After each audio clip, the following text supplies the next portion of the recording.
Hello my dear students, स्वागत है आपका मेरे यूट्यूब चैनल पे। मैं हूं डॉक्टर रुचि कौशिक।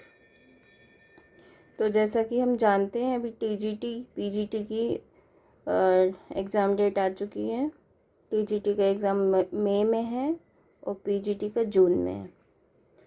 तो फिर से हम अपना रिवीजन स्टार्ट करते हैं। तो मैंने ये बुक रिवीजन के लिए मंगाई है। इसमें TGT, PGT, LT grade, GIC और इतने सारे सभी एग्ज़ाम्स के सिलेबस को इसमें कंप्लीट कवर किया गया है। और इसमें लगभग 10,000 ऑब्जेक्टिव टाइप के क्वेश्चंस हैं। तो मैं हर टॉपिक के 10 क्वेश्चंस आपको बताऊंगी। तो देखो, ये है इसका सिलेबस है। अलजेब्रा है, real analysis, vector analysis, complex calculus है, देन ज्योमेट्री है, स्टैटिस्टिक्स एंड टोपोलॉजी, ट्रिग्नोमेट्री है, स्टैटिक्स एंड डायनेमिक्स है, अरिथमेटिक है। उसके बाद numerical analysis and operation research. तो आप अपने एग्ज़ाम के सिलेबस के अकॉर्डिंग आप इसमें देख सकते हैं यहाँ पे। तो ये बुक आप परचेज़ कर सकते हो, बाकी आपकी मर्ज़ी है, आप वीडियो लेक्चर से भी इसको पढ़ सकते हैं। तो देखो, इसमें सबसे ज़्यादा जो वेटेज होता है वो एक तो अलजेब्रा का है और दूसरा कैलकुलस। आप इस ग्राफ में इजीली समझ सकते हो। देखो, अलजेब्रा के इतने सारे क्वेश्चंस आए हुए हैं, 2000 से ज़्यादा क्वेश्चंस। उसके बाद कैलकुलस, फिर ज्योमेट्री।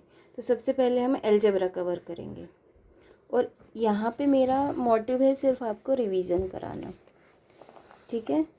मैं ये मान के चलूँगी कि आपको टॉपिक्स पहले से पढ़े हुए हैं और आते हैं। जहाँ भी कोई भी डाउट हो, आप मुझे चैट बॉक्स में मैसेज कर सकते हो, ठीक है। तो सबसे पहले हम स्टार्ट करते हैं अलजेब्रा। तो इसका थोड़ा मैं बेसिक कॉन्सेप्ट पहले बताऊँगी। थ्योरी ऑफ इक्वेशंस एंड इनइक्वेशंस क्या होती हैं। तो सबसे पहले तो इक्वेशन क्या होती है और इनइक्वेशन क्या होती है। यहाँ पे हर टाइप का क्वेश्चन आपको देखने को मिलेगा, इनइक्वेशन की फॉर्म में भी, इक्वेशन की फॉर्म में भी। और बेसिकली यहाँ पे हम क्वाड्रेटिक इक्वेशन को सॉल्व करेंगे और कैसे objective type questions competition exams में आते हैं उनका फॉर्मेट यहाँ पे आपको मिल जाएगा हर क्वेश्चन में। जैसे कि फर्स्ट क्वेश्चन आप देखिए, the value of a for which one root of the quadratic equation a square minus 5a plus 3x square plus 3a minus 1x plus 2 equal to 0 is twice as large as the other is. 4 option हैं, तो हमें क्या निकालना है यहाँ पे, ए की value हमें बतानी है और कुछ कंडीशन दी है इस क्वाड्रेटिक इक्वेशन के लिए। तो यहाँ पे हम देख सकते हैं कि ए यहाँ पे अननोन वेरिएबल है, उसकी वैल्यू हमें बतानी है। तो ऑप्शन 4 हैं कि उसकी वैल्यू 2/3 होगी, -2/3 होगी, 1/3 होगी या माइनस का 1/3 होगी। और ये पीजीटी में 2023 में ही क्वेश्चन आया हुआ है। तो देखो, सबसे पहले हमें क्वाड्रेटिक इक्वेशन होती क्या है ये पता होना चाहिए। तो थोड़ा सा बेसिक मैं बता देती हूँ यहाँ पे।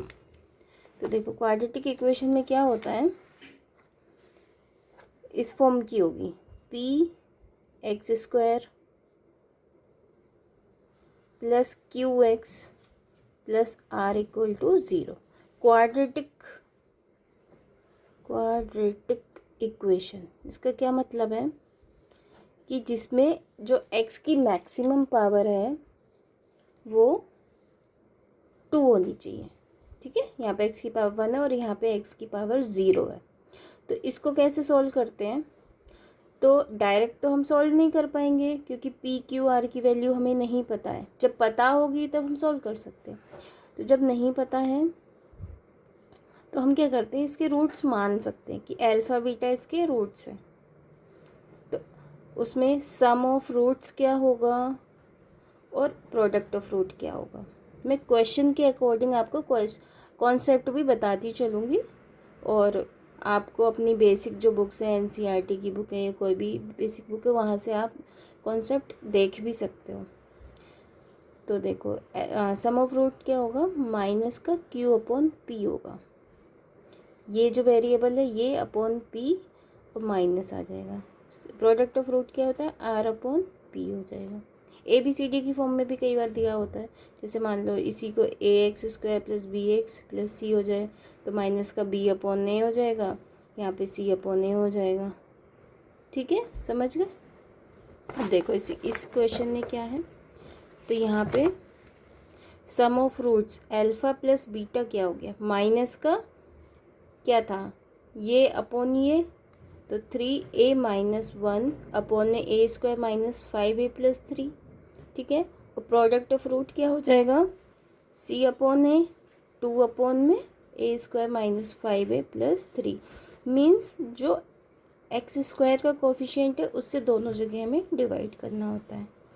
तो देखो अब यहाँ पे एक फॉर्मूला और यहाँ पे अप्लाई किया है कि अगर मैं इसका होल स्क्वायर कर दूँ, अल्फ़ा प्लस बीटा का होल स्क्वायर क्या आ जाएगा, alpha square plus beta square plus का 2 अल्फ़ा बीटा।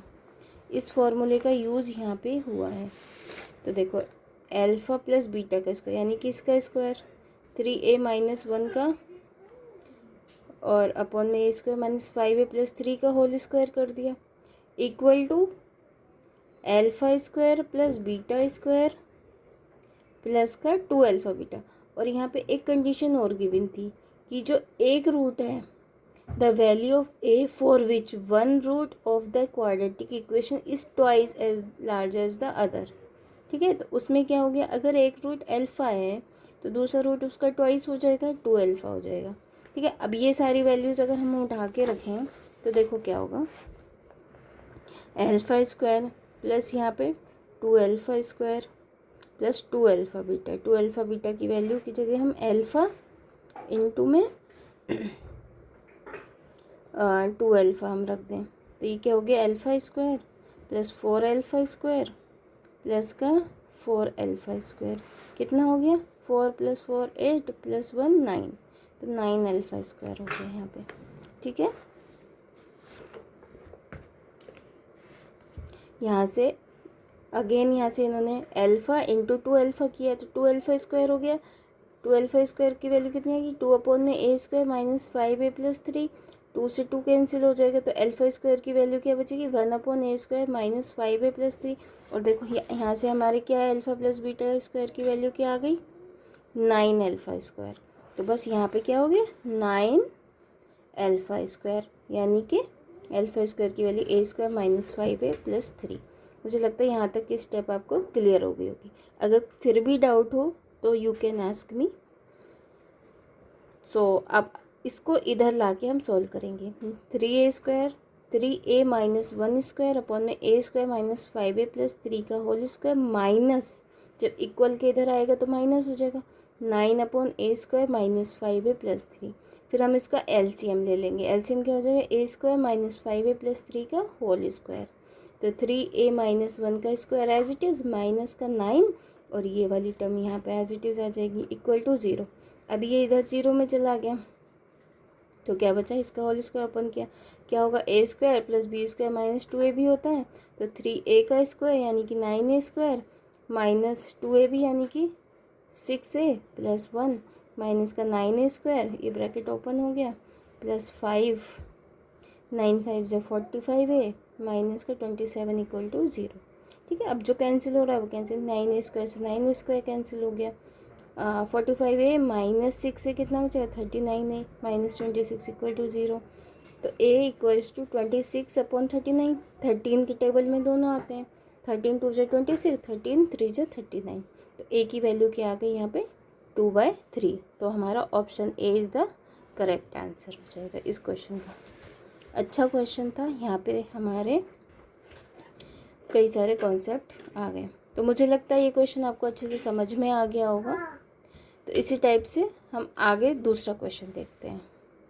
तो देखो सेकंड क्वेश्चन क्या कह रहा है, let p and q be the roots of the quadratic equation X square minus 2x plus a equal to 0 and r and s be the roots of the equation x square minus 10x plus p equal to 0 if p is less than q less than S, are in A P. A P क्या होता है? Arithmetic progression होता है। Then the values of A and B are क्या होंगी? ए की value 77, B -3, ए की value -7, B 33, ए की वैल्यू 33, बी -7, ए की वैल्यू -3, बी 77। तो आप ये कम से कम क्वेश्चन तो नोट करते रहिए साथ में, ठीक है। सॉल्यूशन खुद से करने की कोशिश कीजिए। और ये भी पीजीटी 2023 में ही क्वेश्चन आया हुआ है। तो देखो, फर्स्ट क्वाड्रेटिक इक्वेशन के रूट पी एंड क्यू हैं, सेकंड के रूट्स आर एंड एस हैं। फिर हमें कैपिटल ए इसमें दिया है, कैपिटल बी इसमें दिया है, इन दोनों की वैल्यू बतानी है। तो देखो सोल्यूशन देखो इसको, देखो पी और क्यू रूट हैं इस इक्वेशन के। तो जैसा कि अभी मैंने बताया, सम ऑफ रूट्स क्या होता है? माइनस का बी अपॉन ए होता है, तो 2/1 हो जाएगा, तो 2 बचा। प्रोडक्ट ऑफ रूट ए आ गया। स्टेप क्लियर होगा। Similarly R and S are the roots of the equation this x² - 18x + b। तो अब यहाँ से क्या हो जाएगा? r + s 18 आ जाएगा, आर एस बी आ जाएगा। तो नाउ इन दोनों को हमने ऐड कर दिया और p + q + r + s दोनों का सम कितना आ गया? 20 आ गया। और ये भी दिया है कि ये चारों AP में है। तो AP क्या होती है? देखो एरिथमेटिक प्रोग्रेशन क्या होता है? एरिथमेटिक प्रोग्रेशन का मतलब होता है कि अगर फर्स्ट टर्म A है, सेकंड टर्म A + D है, थर्ड टर्म A + 2D है, फोर्थ टर्म A + 3D है, एंड सो ऑन। तो जब मैं इस टर्म से इसको माइनस करूँ तो कॉमन डिफरेंस D मिलना चाहिए, यहाँ पे भी D मिलना चाहिए। तो जिसका कॉमन डिफरेंस D होता है, सेम होता है, वही एरिथमेटिक प्रोग्रेशन बनती है। तो अब यहाँ पे सेम वे में इन्होंने P को A माना, तो Q क्या हो जाएगा? A + D हो जाएगा, ये Q है, A + D हो जाएगा, R A + 2D हो जाएगा, S A + 3D हो जाएगा, ठीक है। तो अब इनका सम निकालो। इस इक्वेशन में जैसे P + Q + R + S 20 था, तो इनकी वैल्यू रख दी A + D + A + 2D + A + 3D = 20। अब देखो A कितने हो गए? 4A हो गए, 6D = 20। तो एक इक्वेशन मुझे यहाँ से मिल गई 2A + 3D = 10। 2 से डिवाइड कर दिया, इक्वेशन नंबर 1 मुझे मिल गई। अब दोबारा P + Q 2 था, एक इक्वेशन और बना लेंगे तो हम इजीली A और D की वैल्यू निकाल लेंगे। तो P + Q 2 था, यहाँ पे देखो फर्स्ट इक्वेशन है ना, तो फिर A + A + D 2 हो गया, तो 2A + D 2 बन जाएगा यहाँ से। तो 2 इक्वेशन हमारे पास आ गई। अब इन दोनों को सॉल्व कर सकते हैं। 2A + 3D 10 है, 2A + D 2 है, माइनस कर दीजिए, तो 2D 8 आ जाएगा, तो D की वैल्यू यहाँ से 4 आ गई। इसी तरीके से A की वैल्यू -1 आ गई। अब A और D की वैल्यू आप यूज़ करके किसी की भी वैल्यू निकाल सकते हो।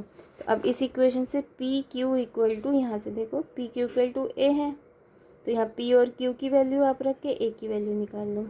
तो A कितना आ जाएगा? -1, A की वैल्यू -1 + 4, तो A की वैल्यू आ गई -3। इसी तरीके से B = RS है, तो B की वैल्यू आ गई 77। तो हमारा कौन सा ऑप्शन करेक्ट हो गया? A की वैल्यू 3 है, -3 है, और B की वैल्यू हमारी 76 है। तो option D is the correct answer. तो मुझे लगता है आपको ये दोनों क्वेश्चन बहुत अच्छे से समझ में आ गए होंगे। मैं कोशिश करूँगी कि हर टॉपिक के 10 क्वेश्चंस में कराऊँ। तो थैंक यू वेरी मच। तो कनेक्टेड रहिए, आपका रिवीजन पूरा हो जाएगा टॉपिक वाइज। Thank you.